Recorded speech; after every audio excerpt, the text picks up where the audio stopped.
Assalamualaikum warahmatullahi wabarakatuh.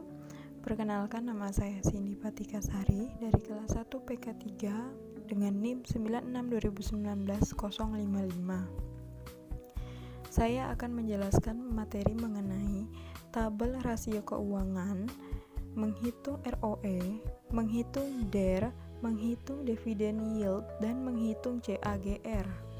Berikut ada tabel perbandingan.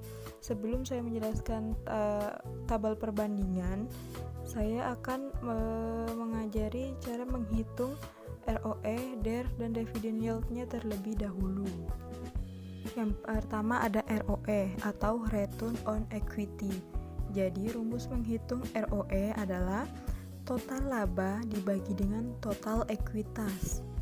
Untuk melihat total laba, kita dapat melihat laba periode berjalan pada laporan laba rugi. Nah, di situ terdapat laba periode berjalan sebesar 2.565.775.000.000. Kemudian untuk melihat total ekuitas, kita memerlukan total ekuitas tahun 2019 dan juga total ekuitas di tahun 2018. Jadi cara menghitung ROE Charon Pokok Indonesia Tbk yaitu total laba dibagi dengan total ekuitas.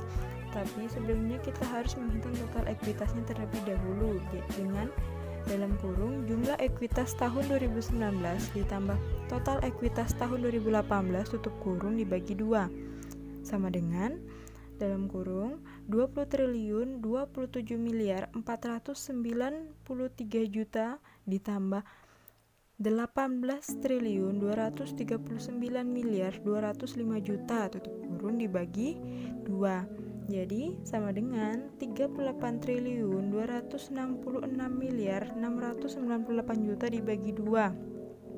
Hasilnya jadi sebesar 19.133.349.000.000. Nah, kita masukkan rumus ROE. Jadi ROE sama dengan 2.565.775.000.000 dibagi 19.133.349.000.000 sama dengan 0,1340. Kemudian kita kali 100 menjadi 13,40%. Jadi ROE Charon Pokpen Indonesia Tbk adalah 13,40%. Selanjutnya ada DER yaitu Debt Equity Ratio.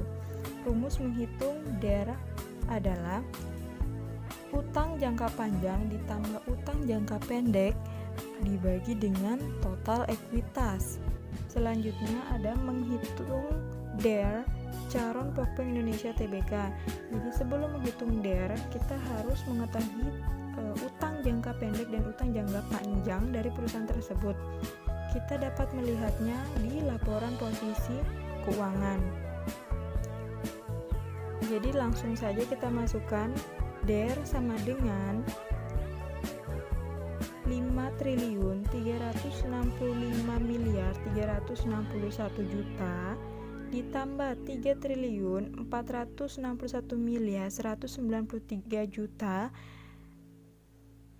dibagi total ekuitasnya yang sama seperti tadi yaitu sebesar 19.133.349.000.000. Jadi sama dengan 0,46 kali. Jadi DER Charon Pokpen Indonesia Tbk adalah 0,46 kali. Selanjutnya ada dividen yield.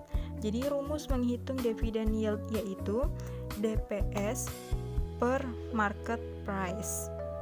Selanjutnya yaitu menghitung dividen yield Charon Pokpen Indonesia Tbk.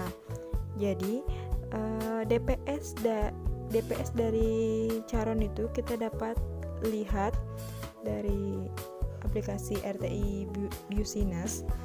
Di situ terdapat DPS Charon pada tahun 2019 sebesar 118 dengan cum date-nya tanggal 10 bulan 6 2019. Kemudian untuk melihat market price-nya, kita dapat buka website Bursa Efek Indonesia, terus kemudian masukkan tanggal kumdet tersebut, kemudian cari kode perusahaan. Di sini kode perusahaan menggunakan kode CPIN. Terus lihat close. Di sini close-nya sebesar 5.000. Jadi kemudian langsung saja kita masukkan ke rumus. Jadi dividen yield sama dengan 118 per 5.000 sama dengan 0,0236 dikali 100 sama dengan 2,36%. Jadi dividen yield yang dibagi tahun 2019 sebesar 2,36%. Selanjutnya ada tabel perbandingan. Di sini kita akan membandingkan perusahaan Charon Pokpeng Indonesia Tbk dengan Java Tbk dengan Malindo Feedmill Tbk. Pertama kita akan melihat harga sahamnya. Harga saham Charon itu sebesar 4.240, Java 930 dan Malindo Feedmill sebesar 550. Kemudian ada nilai kapitalisasi sebesar 68,5 triliun untuk Charon, 10,55 triliun untuk Java, 1,19 triliun untuk Malindo Feedmill Tbk. Selanjutnya ada EPS. EPS atau earning per share atau laba bersih per lembar saham. Semakin tinggi rasio EPS ini, maka kinerja perusahaan semakin membaik. Kondisi tersebut terjadi karena kemungkinan besar penjualan serta laba perusahaan tersebut terus tumbuh. Kita lihat di sini EPS yang paling tinggi dipegang oleh Charon Pokpeng Indonesia Tbk. Kemudian ada PER atau Price Earning Ratio. Rasio ini merupakan perbandingan antara harga saham dan laba bersih perusahaan. Jadi semakin rendah rasionya, maka semakin bagus perusahaan tersebut. Dapat kita lihat yang paling rendah PER-nya adalah Malindo Feedmill sebesar 4,74 kali. Selanjutnya ada PBV atau Price Book Value. Rasio ini yang membandingkan nilai pasar suatu saham terhadap nilai buku per lembar saham. Jadi jika semakin rendah rasionya, maka semakin bagus karena SBV rendah dibanding rata-rata perusahaan lain biasanya diminati oleh investor untuk mencari saham murah atau undervalue. Kita lihat yang paling rendah PBV-nya adalah Malindo Feedmill sebesar 0,60 kali. Selanjutnya yaitu ROE atau Return on Equity, yaitu kemampuan perusahaan atau emiten dalam mengelola ekuitasnya atau modalnya. Jadi semakin tinggi rasio ROE-nya, maka semakin bagus perusahaan tersebut dalam mengelola modalnya. Di sini kita dapat melihat yang paling tinggi ROE-nya dipegang oleh Java Tbk sebesar 16,38%. Kemudian ada DER atau Debt Equity Ratio. Rasio ini menunjukkan jumlah hutang suatu perusahaan.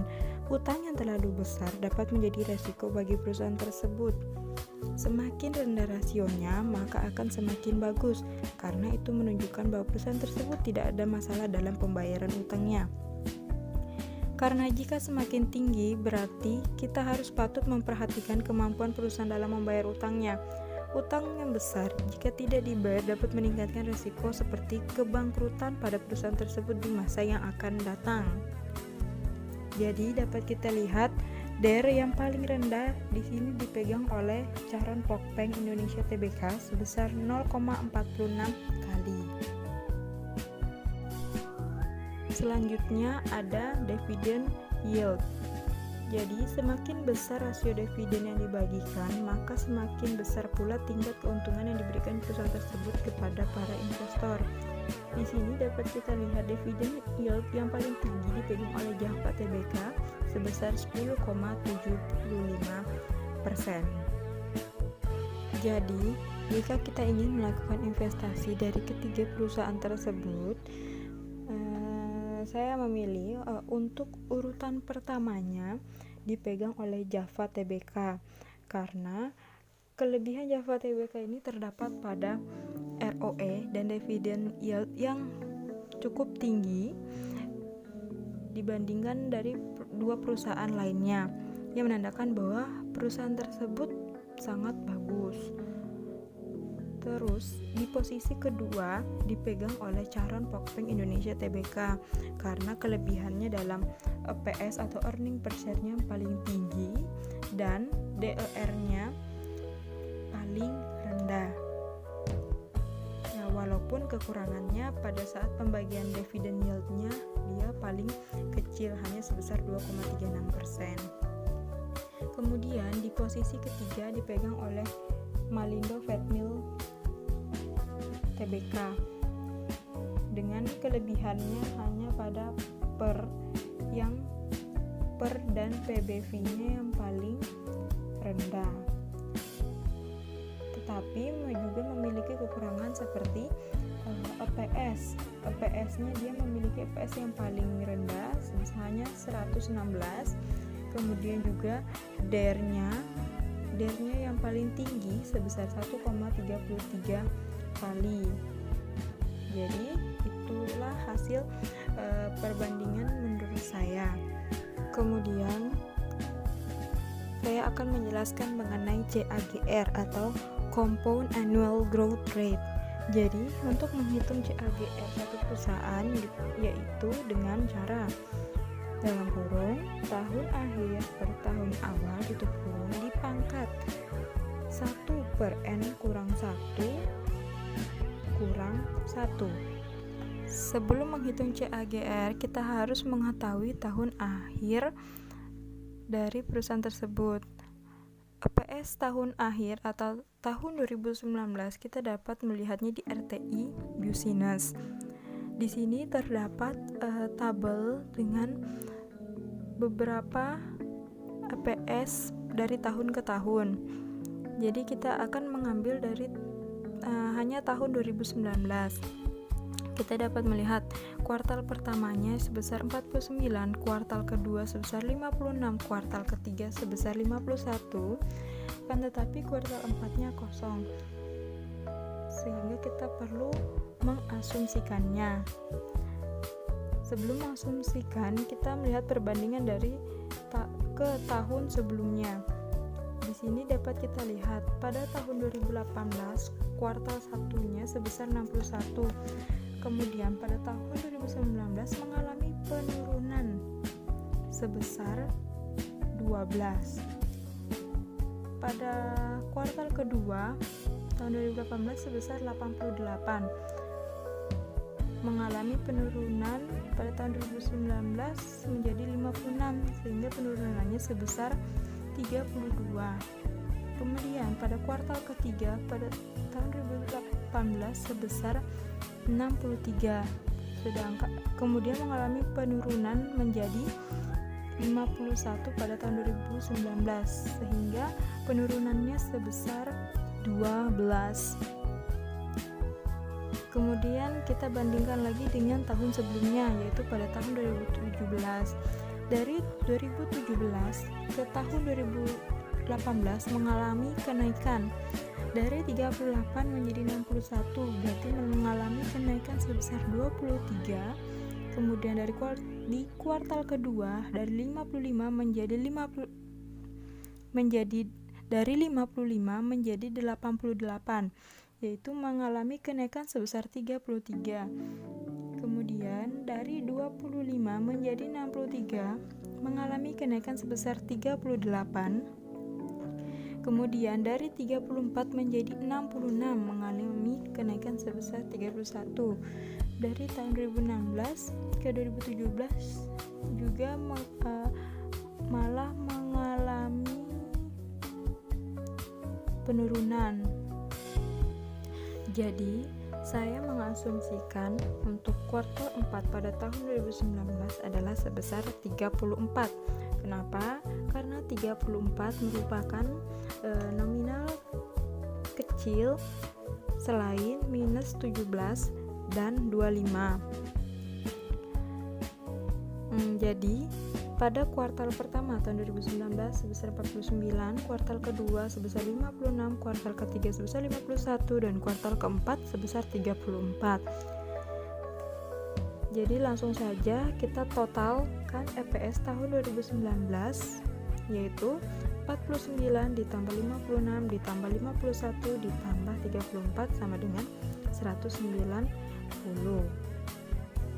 Kemudian untuk melihat tahun awal, EPS tahun awal dari Caron Pokpeng Indonesia Tbk, kita dapat melihat di lembar saham.com. Di situ terdapat EPS Caron Pokpeng Indonesia Tbk tahun awalnya, yaitu tahun 2013 sebesar 154,34. Jadi itu merupakan tahun awalnya. Jadi selanjutnya yaitu menghitung CAGR Caron Pokpeng Indonesia Tbk tahun awal, yaitu tahun 2013 sebesar 154,34. Kemudian tahun akhir tahun 2019 sebesar 190.